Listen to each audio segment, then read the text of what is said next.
Chers amis, chers camarades, des années, de très longues années, derrière ces abominables murs.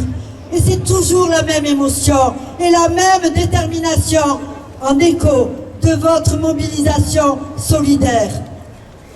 Permettez-moi, au début de cette courte intervention, de vous saluer toutes et tous et saluer l'effort déployé tout au long de ces 20 derniers mois à travers vos différentes initiatives en soutien à la résistance héroïque du peuple palestinien, appuyant et consolidant ainsi la lutte contre la guerre génocidaire déchaînée à Gaza et en Cisjordanie, ne les oublions pas.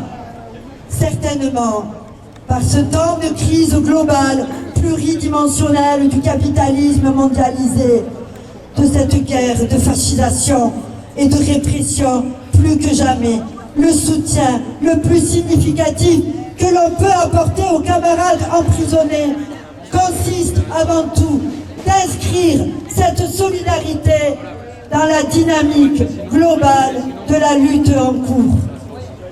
Comme vous le savez, camarades et amis, de nos jours, il devient évident que le temps passé derrière les barreaux n'est plus un facteur principal pour la libération de tels ou de tels prisonniers révolutionnaires.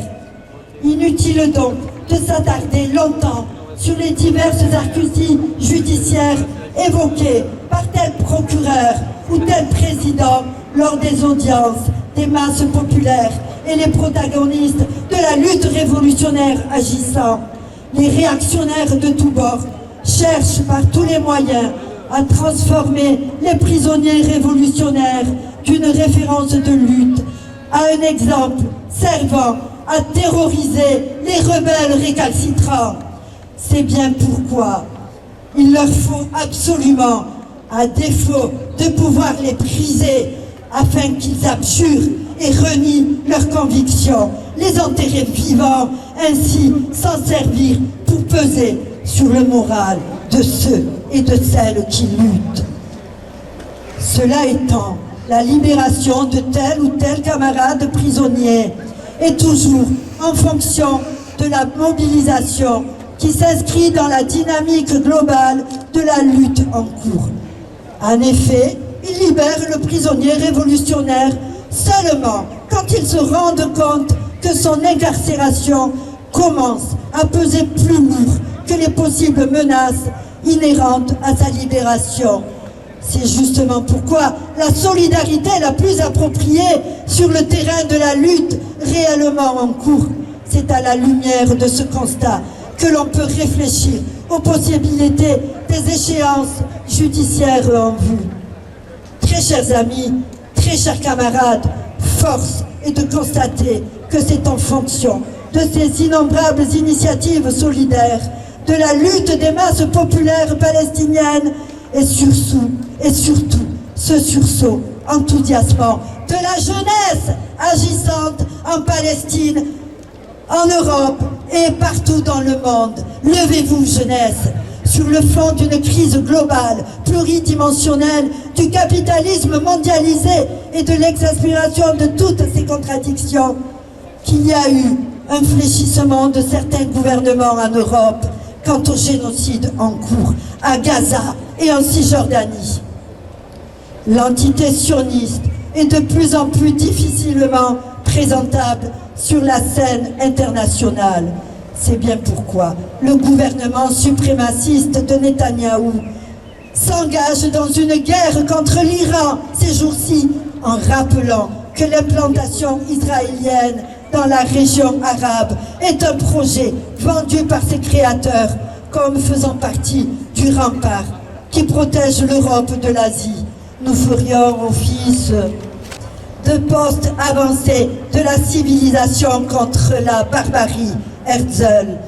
Il n'en demeure pas moins que cette fuite en avant ne mène nulle part. La mobilisation ces jours-ci en Europe participe activement à l'accélération de la mobilisation des masses arabes, le facteur décisif dans le processus de la victoire contre l'impérialisme et son prolongement organique qu'est l'entité sioniste. Très chers amis, très chers camarades, ne perdons pas de vue que face à l'occupation et à la barbarie de l'occupant génocidaire, la première réponse légitime que l'on doit afficher avant toute autre chose est la solidarité, toute la solidarité avec ceux et celles qui par leur sang font face à la soldatesque de l'occupation.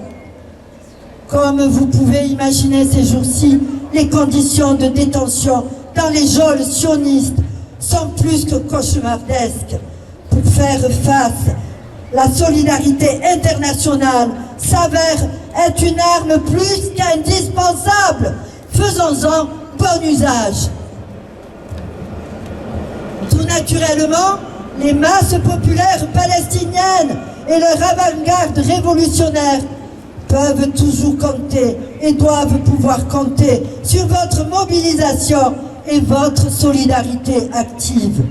Que 1001 initiatives avec la résistance dans les geôles sionistes, dans les cellules d'isolement au Maroc, en Turquie, en Grèce et aux Philippines et ailleurs de par le monde.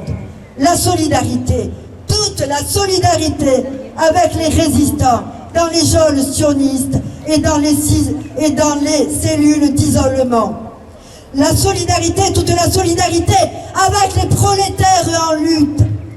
À bas l'impérialisme et ses chiens de garde sionistes et autres réactionnaires arabes. Le capitalisme n'est plus que barbarie. Honneur à tous ceux et celles qui s'y opposent, dans la diversité de leurs expressions, mais dans la solidarité. Ensemble, camarades, et ce n'est qu'ensemble que nous vaincrons. À vous tous, camarades et amis, mes salutations communistes révolutionnaires, votre ami Georges.